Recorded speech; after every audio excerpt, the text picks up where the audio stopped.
my dear friend. Once again, very good evening, dear friend. Okay, थोड़ा बहुत ठीक था। तो जैसा कि आप सबने देखा कि हमारी मिस पूजा जी ने कितना अच्छा एंटरटेनमेंट किया आपका। इट्स नॉट ओनली एंटरटेनमेंट, उन्होंने आपको इस एंटरटेनमेंट के साथ एक राह दी है, एक समझ दी है कि आपको इस समझ के अंदर जाकर समझना है कि हाँ हमें भी कुछ करना है, लाइफ में कुछ है करने के लिए। तो आपको लाइफ क्यों मिली, आपने कभी सोचा है? इस भगवान ने आपको इस धरती पर, इस सुंदर पृथ्वी पर भेजा होगा तो कुछ सोच समझ के ही भेजा होगा। ये तो नहीं कि मुंह उठाया और चल पड़े पृथ्वी पर, है ना? और इतने सुंदर फेसेस जो आप धोकर मेकअप पोज कर आए हैं, क्योंकि यहाँ आने का भी तो कुछ फायदा होना चाहिए, है ना? तो आज आप सबको मेकअप और जो की मेहनत की ना आपने किया, आइए आज तो अकेडमी में आने हैं। रोहित सर ने बुलाया है, 4:30 में पहुंचना है। इस आने का और इतना कष्ट उठाने का थोड़ा फायदा देते हैं। और जो बातें बताऊंगी ना सिर्फ ध्यान सुनिएगा। तो फ्रेंड्स, आज का जो मेरा टॉपिक है वो है गोल्स। वैसे मैं सोचती हूँ कि हमेशा क्यों लोगों में बोलते रहते हैं, रोहित सर भी बोलते रहते हैं हमेशा कि गोल पे काम करो, गोल पर। आपका जो गोल है वही आपको सक्सेस दिलाएगा, आपका जो गोल है वही राहों पर बचाएगा, आपकी जो गोल है वही मंजिल है। पता नहीं क्यों रोहित सर भी बोलते रहते हैं, सारे टीचर्स बोलते रहते हैं। कई बार मैंने भी लोगों को भाषण दिया है, तो पता नहीं क्यों बोलते हैं लोग, आज तक समझ नहीं आया। मुझे कोने में बैठे सर अमित जी, आप बताइएगा। I don't have any idea about it. Really, you don't have? No. Okay. Go and die. No. Okay. Can you give me a marker?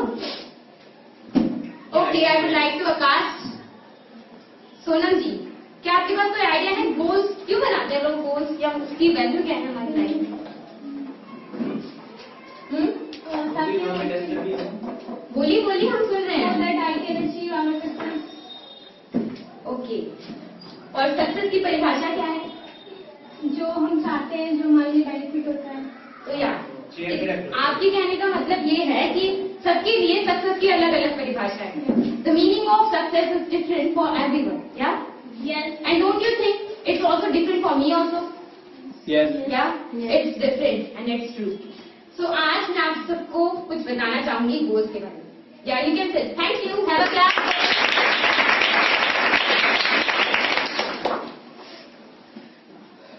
तो पहली बात ये होती है, अगर मैं गोल्स की बात कहूं, अगर मैं यहाँ पर एक लेटर बनाती हूँ, ये लेटर मैंने लिखा है रोहित सर को, और आपको क्या लगता है ये लेटर मैंने रोहित सर को लिख तो दिया है, पर इस लेटर को रोहित सर तक पहुंचने के लिए, उनके घर तक जाने के लिए कुछ चाहिए होगा। किसी लेटर को उसके मालिक तक पहुंचाने के लिए क्या क्या चीजें चाहिए होती है? Address, second Postman. Postman, okay, paper, ticket, okay, और लेटर को कहाँ जाना है वो? Address. एड्रेस, डेस्टिनेशन तो होनी चाहिए ना। अगर मैं ये लेटर बोलूँ भगवान के नाम, तो ये भगवान तक पहुंच जाएगा? नहीं पहुंचेगा ना। तो पहली बात तो ये होती है कि जब हम कोई पत्र या कोई लेटर लिखते हैं तो उसपे सबसे मेन, चाहे इंसान का नाम लिखा हो या ना लिखा हो, सबसे मेन बात ये होती है उसपे एड्रेस होना चाहिए। क्या होना चाहिए? एड्रेस। तो यही बात है, हमारा जो गोल है उसे पहुंचना कहाँ है ये भी पता होना चाहिए। सिर्फ किसी ड्रीम को नाम लिख दिया कि ये ड्रीम मेरा सपना है, मुझे टीचर बनना है, उस टीचर के नाम को मैंने अपना गोल बना दिया, अपने जीवन का एक लक्ष्य बना दिया, पर उस वो लक्ष्य कहाँ जाके खत्म होगा ये हमें पता होना चाहिए। कौन सी एज पे खत्म होगा, या मैं किस सैलरी पे, किस स्कूल में या किस कॉलेज में लेक्चरर बनूंगी या क्या बनूंगी, वो हमारी डेस्टिनेशन होगी। ये टीचर बनना ही तो हमारी डेस्टिनेशन है, हमारी राह है ना?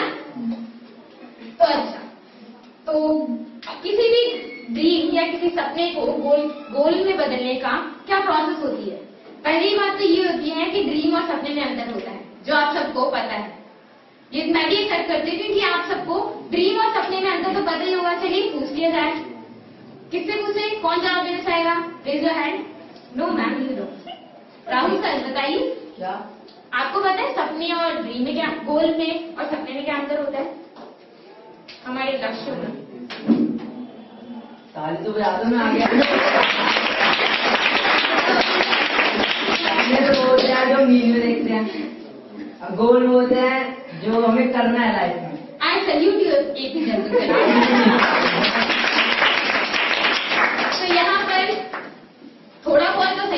सपने वो होते हैं जो हम रात को सोते वक्त देखते हैं, और सपने वही जो रात को आप देखते हो बस वही आपका सपना और वही आपका गोल है। नहीं, सपने वो है जो आप रात को देख रहे हो और सुबह उठ के भूल के मैंने देखा क्या था, पता नहीं क्या देखा था, देखा होगा।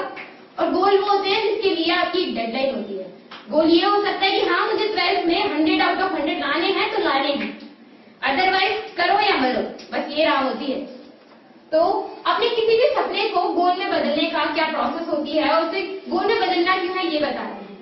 और वैल्यू क्या है हमारी गोल्स की। अगर आपके पास गोल होगा तभी आपके पास जो मनुष्य का जीवन मिला है ना वो सफल होगा, क्योंकि जानवर भी जीते हैं और इंसान भी जीते हैं, पर जानवर के पास टाइमर लगा के ऑफिस जाने का समय तो होता नहीं है, पर इंसान के पास तो होता है।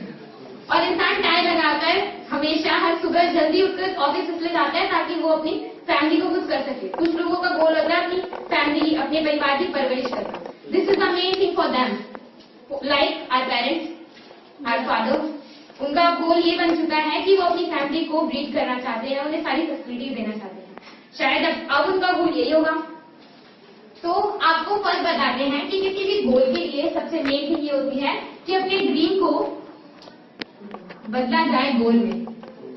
आपका जो ड्रीम है, जैसे अगर मैं कहूँ कि एक पन्ने पर अपने 50 ड्रीम्स लिखिए, आपको क्या चाहिए? मुझे एक मोटर कार चाहिए, मुझे एक बाइक चाहिए, मुझे बैग चाहिए, मुझे स्कूटी चाहिए, मुझे क्या चाहिए? आप थक जाओगे पर वो खत्म नहीं होंगे। 50,000 बार कर लेंगे पर आपकी ख्वाहिशें खत्म नहीं होगी। तो यही बात होती है, जो ज्यादा इंपॉर्टेंट होते हैं, जो आपको नहीं मिले तो आप मर जाओगे। ऐसी चीजों को आपको गोल में कन्वर्ट करना पड़ता है, ये आपके ड्रीम्स होते हैं। तो आप देखिए कि अपने ड्रीम को गोल में तो कन्वर्ट कर लिया, और उसके बाद अब हम करते हैं डेडलाइन। जब हम अपनी गोल को फिक्स करते हैं ना कि हाँ मेरा एक सपना था बचपन में, जब मैं 3 साल की रही होंगी या 5 साल की, हाँ मुझे स्टोरी टेलर बनना है या मुझे इंग्लिश लेक्चरर बनना है। और जब मैं बड़ी हुई तो हाँ मैंने लोगों को देखा स्टोरी टेलिंग करते हुए, या टीचर्स रोहित सर को देखा पढ़ाते हुए, तो हाँ इंग्लिश पढ़ाते हैं, अच्छा बोलते हैं। तो ये मेरा सपना था जिसे अब मैंने अपने गोल में कन्वर्ट कर दिया। मेरा ड्रीम था, अब वो मेरा गोल बन चुका है कि अगर मैं इंग्लिश लेक्चरर नहीं बनती या स्टोरी टेलर नहीं बनती तो मेरे जीने या मरने का कोई अंतर ही नहीं। तो वो अब मेरा गोल बन चुका है। अब डेडलाइन ये है कि जब हम बड़े हो जाते हैं, जैसे कि आफ्टर 12th पास में पीएचडी ग्रेजुएशन होगी, फिर उसके बाद हम पीएचडी करते हैं कुछ लोग ऐसे करके, जब हम टीचर बन जाएंगे तो कोई ना डेट तो होगी ना, वो कोई साल तो होगा, उस दिन कोई तारीख तो होगी, वो आपकी डेडलाइन होगी। जैसे आपका गोल अभी ये होना चाहिए, एग्जाम आ रहे हैं, सबके एग्जाम होंगे यहाँ जो भी स्टूडेंट्स हैं, तो एग्जाम यहाँ आ रहे हैं, अब आपके एग्जाम आने वाले हैं, तो आपका गोल है कि मुझे 100% मार्क्स लाने हैं, चाहे वो 10th हो या 12th, है ना। अब उस 10th या 12th में जब रिजल्ट आता है वो आपकी डेडलाइन होनी चाहिए।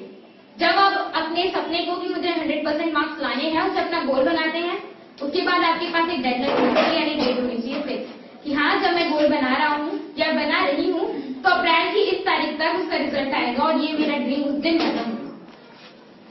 Thought something of saying so? What? Stand up and say. I've decided that I will revise my mathematics. Yeah. For what reason? Because I want to achieve good marks. How many marks? 100 out of 100. Yeah, this was the. Because there is one more important thing that अगर आप सोचते हैं कि मुझे exam के अंदर 90 above लेकर आने हैं या 90% मार्क्स लेकर आने हैं, तो आपको 90 नहीं 100% सोच के चलना पड़ेगा। क्योंकि अगर हम चलते वक्त भी सोचते हैं ना, रेस कंटिन्यू करते वक्त की रनिंग कर रही हूँ और मैं 1000 मील कंप्लीट कर लूंगी, तो कम से कम मुश्किल से आप 50 कर पाते हो। और आप सोचते हो कि मैं एग्जाम में 100% करके आऊंगी, तो नहीं, आप मुश्किल से 50% करके आते हो। पर अगर आप सोचते कि मैं 50% करूंगी तो करूंगी, बस मुझे 50% ही लाने, तो वो 50% भी नहीं होगा, वो 33% होगा या 30% होगा। अगर आप सोचते हो 100% करके लाना है तो शायद वो कहीं 50, 60, 70, 80 इस तक तो पहुंचे, सॉरी नहीं, पर फिर भी 90, 80 तो यही बात होती है। करना ये सोच कर नहीं है कि मुझे 50% लाना है, करना ये सोच कर है मुझे 100% लाना है। इम्पोर्टेंट बात तो यही होती है, अगर मैं कहूँ ना कि हाँ मैं अपने मम्मी पापा से प्यार करती हूँ और मैंने इस बात को आज कहकर खत्म कर दिया और लाइफ भर के लिए भूल गई, तो ये बात उस वक्त तो एहसास दिलाएगी मुझे कि हाँ मैं अपने मम्मी पापा से प्यार करती हूँ, पर उतना नहीं जितना मैं उसको 10 बार पढ़ने पर या 10 बार रियलाइज करने पर कर पाती हूँ। अगर मैं कहूँ अपनी कॉपी में लिख दिया मैंने कि हाँ I want to become a storyteller, हर दिन उस जाइए और उस पेज को खोलकर बस एक बार पढ़ना है। कितने सेकंड लगते हैं? 2 सेकंड, 3 सेकंड या 3 or 4 second most. It doesn't mean that you will take half an hour or 1, 2, 3 hours whole day. It will not take whole day. It will take 3 or 4 minutes hardly.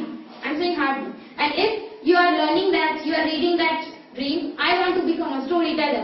Whether there come any god or someone else, I don't care. I just think that I want to become a storyteller and I will become. So for that line, every day if you read that, it will impact you 100%.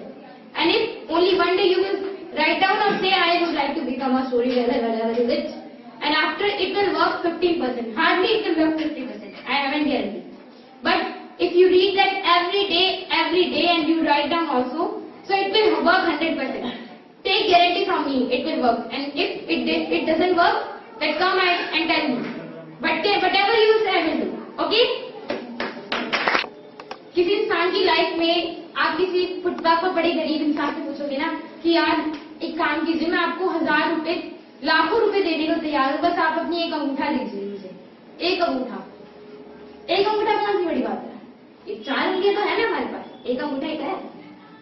अगर उस गरीब से पूछोगे ना कि एक अंगूठा मुझे दे दो, तो वो गरीब बोलेगा कि भगवान ने मुझे घर बार तो दिया नहीं है, दौलत तो दी नहीं है, बस ये शरीर है जो मुझे दे रखा है, जिसके दम पर मैं आज कुछ खा पा रहा हूँ।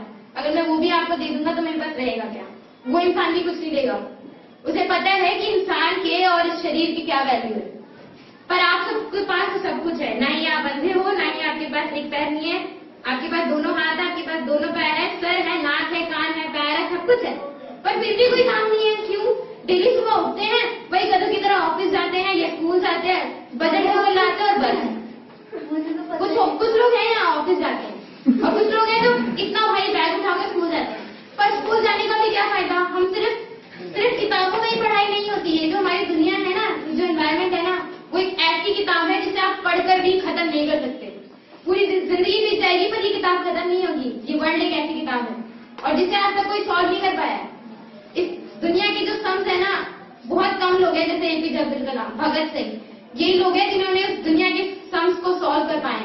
और अगर उन जैसा बनना है ना, तो पहले दुनिया की किताब को शुरू करना पड़ेगा पढ़ने के लिए। आपकी आधी उम्र तो बीत चुकी है, 15 साल, 16 साल, 17 साल। उसके आगे की जो उम्र है ना, उसे इस किताब को पढ़ने के लिए शुरू कीजिए और ट्राई कीजिए कि कम से कम इस पूरी दुनिया के एक सम तो मैं सॉल्व कर पाऊं।